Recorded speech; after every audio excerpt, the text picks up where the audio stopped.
যেভাবে অসহযোগিতা করে যাচ্ছেন, যেভাবে আমাদেরকে একটি পক্ষ বানিয়ে দীর্ঘ 11 বছর ধরে আমাদের বিচারিক প্রক্রিয়ার নামে আমাদের দীর্ঘসূত্রিতা যে সুযোগগুলো তারা গ্রহণ করে আসছেন, আমি বিনীতভাবে অনুরোধ করব আপনারা আমাদের যতগুলো নাম আপনারা পক্ষ হিসেবে আমাদেরকে আজকে দেখছেন, এই নামগুলো বাদ দিয়ে আপনারা আপনাদের কোম্পানির অস্তিত্ব সম্পর্কে একটু চিন্তা করবেন। আমি মামলা সম্পর্কিত বিষয়ে আসি একটু। 2006 সাল থেকে আমরা একটার পর একটা দাবি করতে থাকি যে আমাদের 5% যেটা ওয়ার্কার্স প্রফিট পার্টিসিপেশন ফান্ড আছে, এটা আমাদের পাওনা টাকা আমাদেরকে দিয়ে দেন।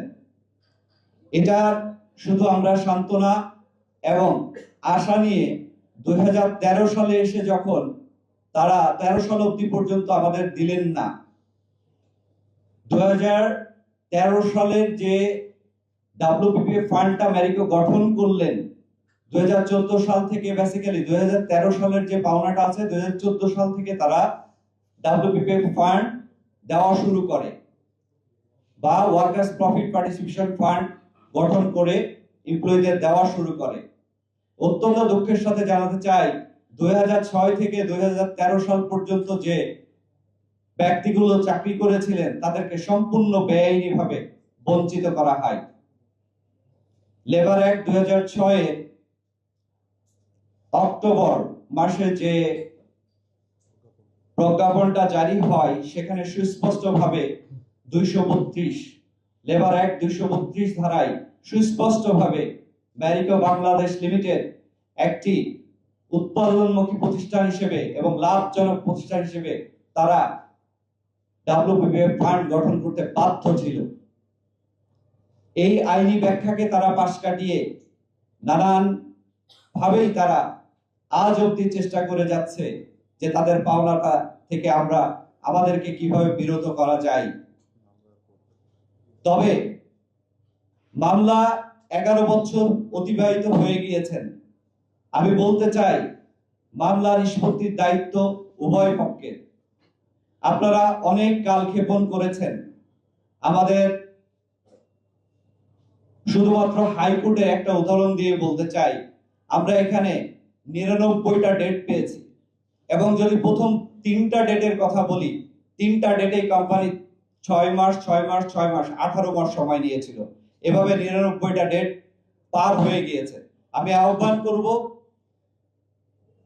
কোম্পানির কর্মচারীদের ওয়ার্কার্স প্রফিট পার্টিসিপেশনের ফান্ড দ্রুত আমাদেরকে দিয়ে দেওয়ার জন্য। কারণ আমরা 2025 সালে যে অডিট রিপোর্টটা নিয়েছিলাম সেটা মার্চ ক্লোজিং পর্যন্ত ছিল, কিন্তু এবছর শেষ করে আরো 2টো কোয়ার্টার মিলে এটা 2000 কোটি টাকার উপরে চলে গেছে।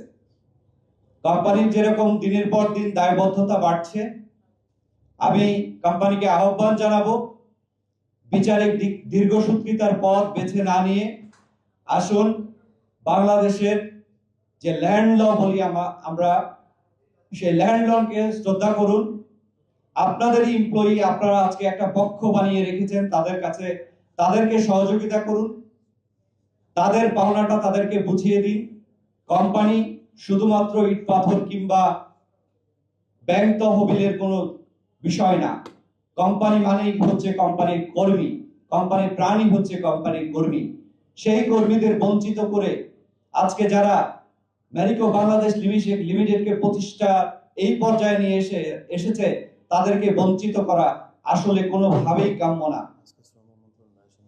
আজকে একইভাবে আমরা বলতে চাই, যখন আমরা মামলার আমাদের কোনো ডেট থাকে সেখানেও তাদের দীর্ঘসূত্রিতার একটা পথ বা তাদের সময়ক্ষেপণের একটা পথ আমরা লক্ষ্য করেছি।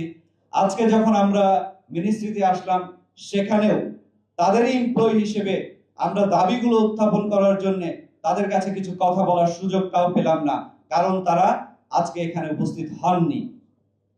পরিশেষে আমি বলতে চাই, যেহেতু বাংলাদেশের লেবার ল আমাদেরকে অধিকার দিয়েছে, আমাদের সম্পূর্ণ অধিকার বুঝিয়ে দেওয়ার দায়িত্ব আপনাদের। ম্যারিকো বাংলাদেশ লিমিটেডের উচিত তাদের প্রাক্তন কর্মীদের প্রতিপক্ষ না বানিয়ে প্রাক্তন কর্মীদের সমস্ত টাকা সঠিক সময়ে প্রদান করা, এবং এই প্রদানের ক্ষেত্রে যেমন সময়ের দীর্ঘসূত্রিতার ছলচাতুরি করে আমাদেরকে আজকে একটা আমাদের ভবিষ্যৎ কিংবা আমাদের পাওনাটাকে একটা দুশ্চিন্তার মধ্যে আমাদের ফেলে দেওয়া, এই পদ্ধতিতে না গিয়ে আমি আহ্বান করব যে আমরা যে কর্মী ছিলাম, আপনাদের কর্মী হিসেবে আমাদের পাওনাটা আপনারা পরিশোধ করবেন। 1823 কোটি টাকার দাবি আপনারা নিশ্চিতভাবে জানেন।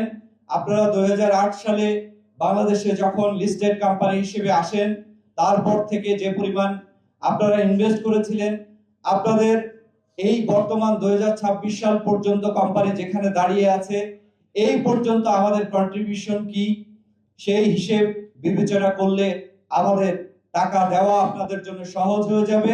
আমাদের পক্ষ না বানিয়ে আসুন, আমাদের পাওনা আমাদেরকে বুঝিয়ে দিয়ে আমরা যার ঘরে ফিরে যাই। আপনারা কোম্পানি হিসেবে প্রতিষ্ঠিত হন, আপনাদের জন্য শুভকামনা থাকবে। তবে বিচারিক হয়রানি বা এই 17 বছরের পাওনা কিংবা 11 বছরের মামলা আর দীর্ঘায়িত করবেন না, এটাই শেষ অনুরোধ করে আমি আমার বক্তব্য শেষ করলাম। ধন্যবাদ সবাই।